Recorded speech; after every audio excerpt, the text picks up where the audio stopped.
안녕하세요. 형사소송법 마지막 수업 진행합니다. 자, 공소시효가 앞에 나왔는데 공소시효 한번 정리해 볼게요. 공소시효란 범죄 행위가 종료한 후 일정한 기간 동안 공소를 제기하지 않고 방치하는 경우에 국가의 소추권이 소멸되게 되는 제도입니다. 자, 시효 기간 볼까요? 사형에 해당하는 범죄는 25년입니다. 25년이 지나면 소를 제기 못하죠. 무기징역은 15년, 장기 10년 이상의 징역은 10년입니다. 10, 10.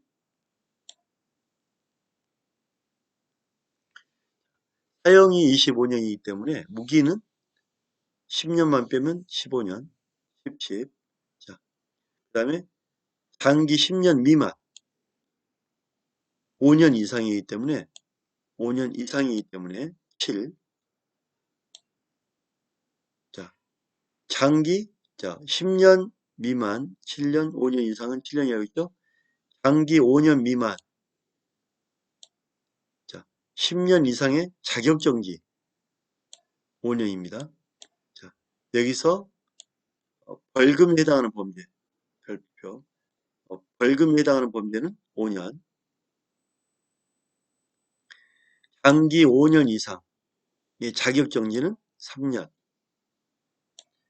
5년 미만의 자격정지 구류는 1년, 1년부터 시작하죠, 1년.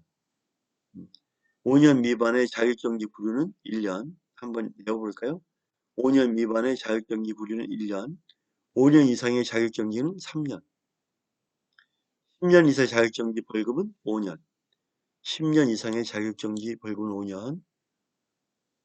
그래서 이렇게 우리가 구별을 하면 되겠습니다.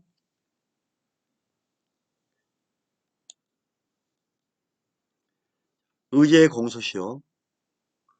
공소가 제기된 범죄는 판결의 확정 없이 공소를 제기한 때로부터 25년을 경고하면 판결이 확정 없이 공소를 제기한 때로부터 25년을 경과하면 공소시효가 완성된 거로 간주한다. 이때는 소를 면제해야 되겠죠? 소를 면제한다. 사람을 잡지 못해서 판결을 확정을 못하는 거죠. 그죠? 공소장 변경이 있는 경우에 공소시효 완성 여부는 당초에 공소 제기가 있었던 시점을 기준으로 공소장이 변경돼도 처음에 공소장을 냈을 때 그 기준으로 판단합니다. 그래서 변경시를 기준으로 판단할 것은 아닙니다.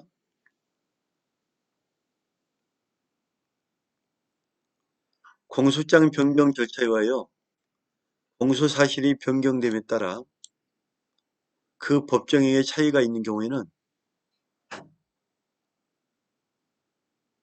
변경된 공소사실에 대하여 법정형이 공소시효 기준이 됩니다. 변경 절차에 의해서 변경됐단 말이에요. 기존의 거는 뭐 예를 들면 상해치사다. 지금은 살인죄다 그러면 변경된 공소사실을 범죄 사실을 기준으로 시효를 잡습니다. 공소 제기 당시의 공소사실에 대한 법적형을 기준으로 공소 제기 당시 아직 공소시효가 완성되지 않았으나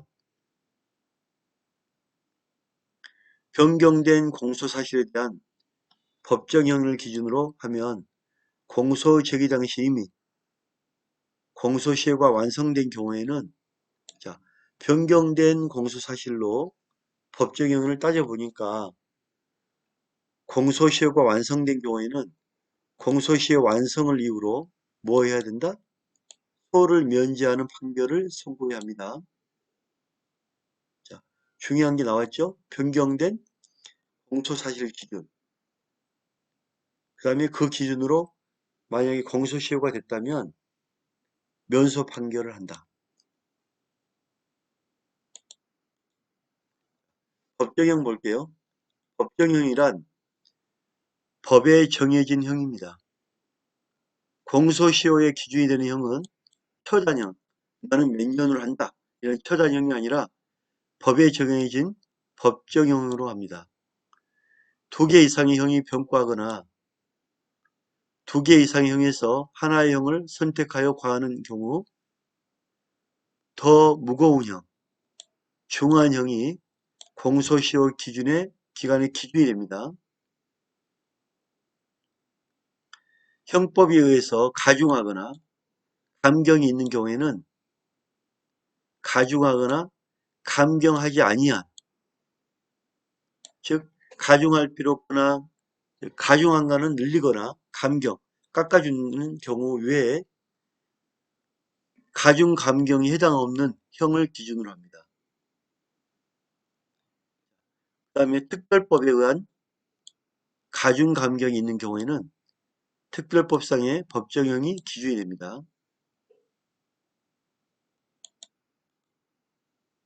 자, 공소시효의 기산점을 보면 공소시효는 범죄 행위가 종료한 때로부터 진행합니다.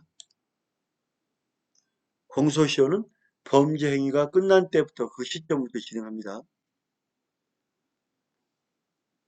포괄일죄는 이렇게 여러 가지 사건이 한 번에 일어났죠. 포괄하여 하나의 범죄입니다.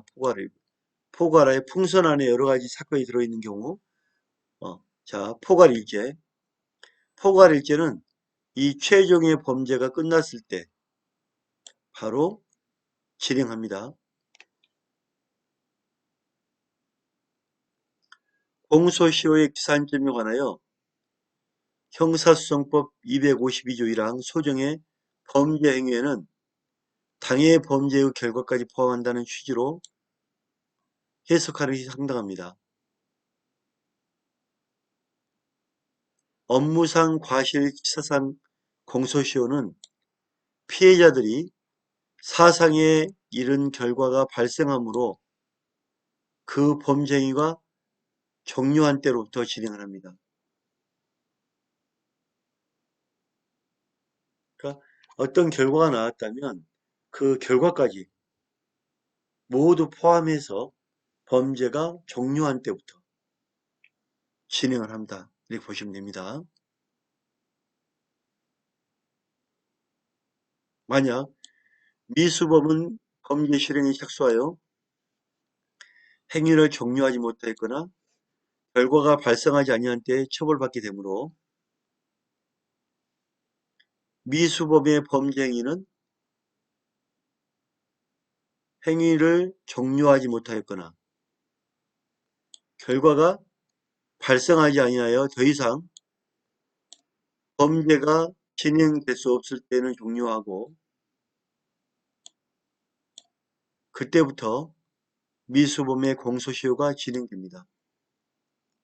더 이상 범죄가 진행될 수 없을 때 종료하고 그때부터 미수범의 공소시효가 진행됩니다.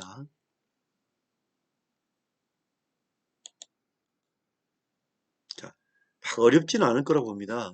제가 그 판례 중심으로 이렇게 내용 해놨기 때문에 여러분들이 이 부분을 보고 그러면 어렵지 않기 때문에 만약에 이해가 안 되는 부분은 한 번 더 문구를 보면 쉽지 아마 이해가 될 겁니다.